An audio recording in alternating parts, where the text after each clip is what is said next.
What a pathetic ending. I mean 25-21 की last episode बिल्कुल भी सेंस ही नहीं रख रहा है. Last episode doesn't make sense to me at all. और सिर्फ मेरे साथ ही नहीं, सबके साथ ये हुआ है. सब लोग ट्विटर पे, रेडिट पे, हर जगह लोग नाराज है जिस तरह से एंडिंग को पोर्ट्रे किया है. इसमें एक्टर्स की कोई गलती नहीं है. जिस तरह से लिखा गया था बिल्कुल भी अच्छी तरह से नहीं लिखा गया था. बहुत बुरी तरह से लिखी गई हुई एंडिंग है लास्ट एपिसोड की, और जो बहुत ही बुरा दिख के आया है. टू बी ऑनेस्ट, हमें अभी तक नहीं पता चला कि मिंशे का फादर कौन है. अभी तक क्या पता भी नहीं चलने वाला. अब तो शो ही खत्म हो गया. हमें इस चीज का आंसर भी नहीं मिला कि नाहिदो बीच वाली ट्रिप कैसे भूल गई. हमें ये भी नहीं पता चला कि नाहिदो का हस्बैंड है कौन और वो लोग खुश है कि नहीं है. और एंड में ऐसा दिखाया है कि Na Hee-do is still in love with Yi-jin. अगर मैं गलत नहीं हूँ, भले वो मूव ऑन कर दी थी अपने इस रिलेशनशिप से, बट उसको फिर भी चीजों का रिग्रेट है. जो वर्ड्स थे एंड में बताया है. बेगेजिन का भी पीसी में नाहिदो का नाम टाइप करते बताया है as his first love. I mean वो लोग क्या बताना चाहते थे शायद लोग खुद को भी नहीं समझ रहे आया है. एंड गाइज, आई बैठ के आप लोगों को भी कुछ ना कुछ कंप्लेंट्स होगी एंडिंग से. आई मीन सब लोग ही 25-21 के एंडिंग को बुरा बोल रहे हैं, क्रिटिसाइज कर रहे हैं इन एवरी सेंस. एक्टर्स ने स्टार्टिंग टू एंड बहुत अच्छी एक्टिंग की. अगर अच्छे से लिखा होता तो आई एम डैम श्योर कि लास्ट एपिसोड एक बहुत अच्छा एपिसोड हो सकता था.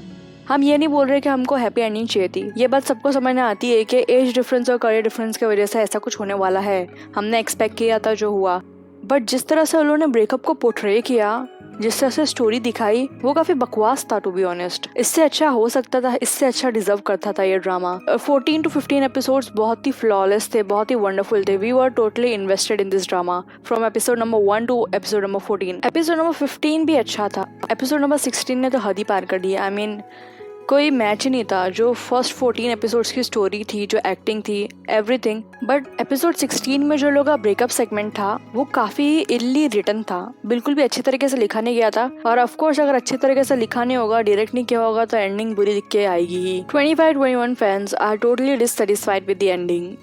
जो भी हम लोग ने प्रेडिक्ट किया था, जो भी मैंने प्रेडिक्ट किया था अपने प्रेडिक्शन वीडियो में एंडिंग के, वो सब सही निकला. बेगेजिन अब्रॉड शिफ्ट हो जाता है और नाहिदो और बेगेजिन एक दूसरे को टाइम नहीं दे पाते एंड दे इवेंचुअली ब्रेकअप. तो हमारा ये प्रेडिक्शन बहुत सही निकला. बट इस चीज को पोर्ट्रे करने का एक बहुत ही सही तरीका हो सकता था जो लोग ने नहीं अडेप्ट किया, और बुरे तरीके से 16th एपिसोड में उन लोग ने फटाफट रैप अप करके शो को खत्म कर दिया. It was not fair.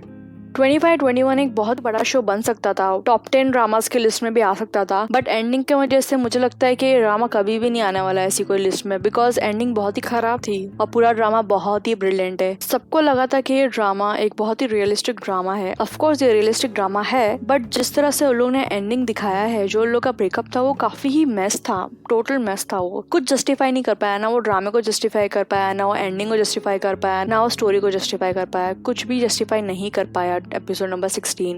From first episode 25-21 के फैन वेट कर रहे हैं to see who is Min-chae's father. हम फर्स्ट एपिसोड से वेट कर रहे हैं देखने के लिए कि भाई मिंशे का फादर है कौन. बट टिल वेरी एंड उन लोग ने मिंशे का फादर रिवील ही नहीं किए. आई मीन बहुत सारी चीजें रिलेटेड थी इससे, लाइक मिंशे का फादर है कौन, नाहिदो खुश है कि नहीं है. आई मीन उसने कॉम्प्रोमाइज तो नहीं किया अपनी लाइफ में बेगेजिन से ब्रेकअप करके. हो सकता है कि वो किसी से भी कॉम्प्रोमाइज करके शादी कर ले और फैमिली स्टार्ट कर दे. अगर ऐसा हुआ भी होगा तो हमको पता नहीं, क्योंकि एंडिंग में ऐसा कुछ दिखाया नहीं, कोई आंसर नहीं दिया इस चीज का. इवन मिंशे के फादर का ग्लिम्स तक नहीं दिया. एटलीस्ट हमें ग्लिम्स तो डिजर्व करते थे मिंशे के फादर की, नाहिदो के हस्बैंड की. एक ग्लिम्स तो दिखा देते भाई. और एंड में तो ऐसा लग रहा है कि नाहिदो ने जो डिसीजन लिया था ब्रेकअप का वो रिग्रेट कर रही है. और भी बहुत सारी चीजें जो एपिसोड नंबर 16 में थोड़ी गलत लगी मुझे. Let's discuss that.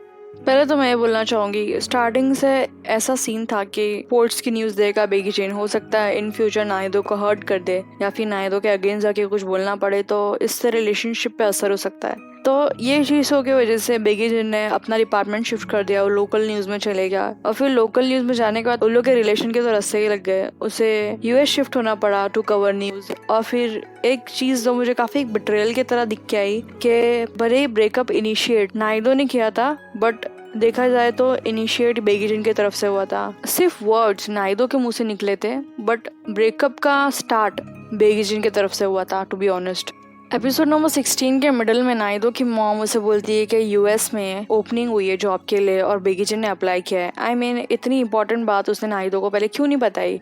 नाहिदो के फेस पे क्लियरली डिसअपॉइंटमेंट दिख रहा था, जो और चीज़ें दिखा सकते थे उन लोग 16 एपिसोड में, बट नहीं दिखाया. चलो कोई बात नहीं, बट हमको समझ में आ गया कि वो इस चीज़ से डिसअपॉइंटेड है कि उसने वहाँ जॉब के लिए अप्लाई किया। और मुझे लगता है कि if you are so in love with somebody तो तुम बाहर कैसे जॉब के लिए अप्लाई कर सकते हो। और अगर तुम्हारा करियर इतना ज़्यादा इंपॉर्टेंट है तुम्हारे लिए, जो हर किसी के लिए होना चाहिए, देन मुझे नहीं समझ में आ रहा था कि वो क्या एक्सपेक्ट कर रहा था नाहिदो से।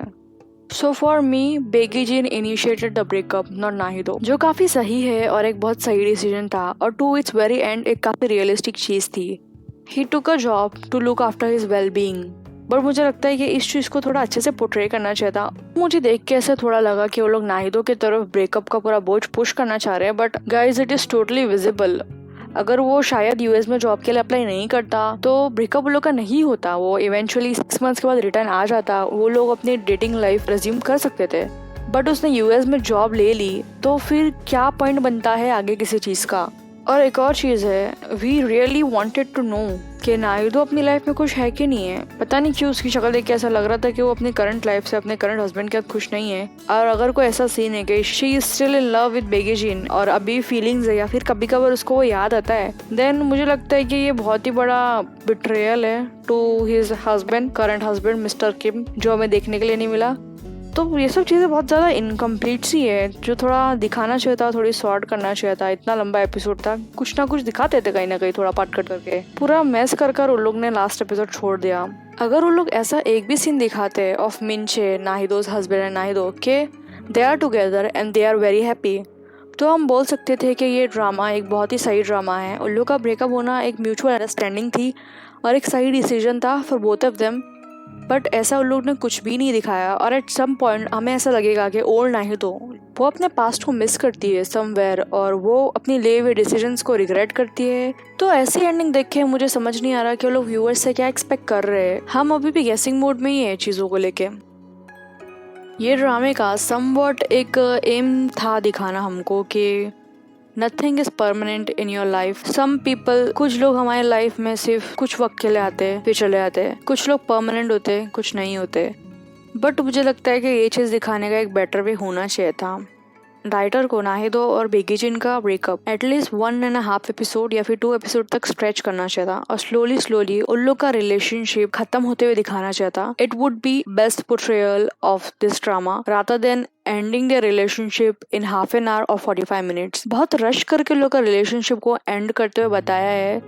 लव स्टोरी के डेवलपमेंट में लोगों ने कम से कम 14 एपिसोड इन्वेस्ट किए, 12 to 13 एपिसोड इन्वेस्ट किए, तो मुझे लगता है कि एटलीस्ट 2 एपिसोड्स तो लोग दे ही सकते थे ब्रेकअप को। और एक और चीज़ है जो हमें नहीं पता चली, वो कि नाहिदो अपनी बीच वाली ट्रिप कैसे भूली। जैसे कि लोग प्रेडिक्ट कर रहे थे कि उसे कोई भूलने वाली बीमारी हो गई है जिसके वजह से वो अपने पास की थोड़ी बहुत चीज़ें भूल गई है, और अगर उसे कोई बीमारी नहीं हुई है तो वो ऐसे कैसे वो बीच वाली ट्रिप भूल सकती है। मुझे तो नहीं लगता कि वो इतना छोटा सेगमेंट था जो वो इजीली भूल जाए। तो ये सब चीज़ों का भी आंसर हमें नहीं मिला। और ऐसा क्या हुआ होगा उसके लाइफ में जो वो एक बीच ट्रिप भूल गई विद बेगी जिन which was very important to her back then.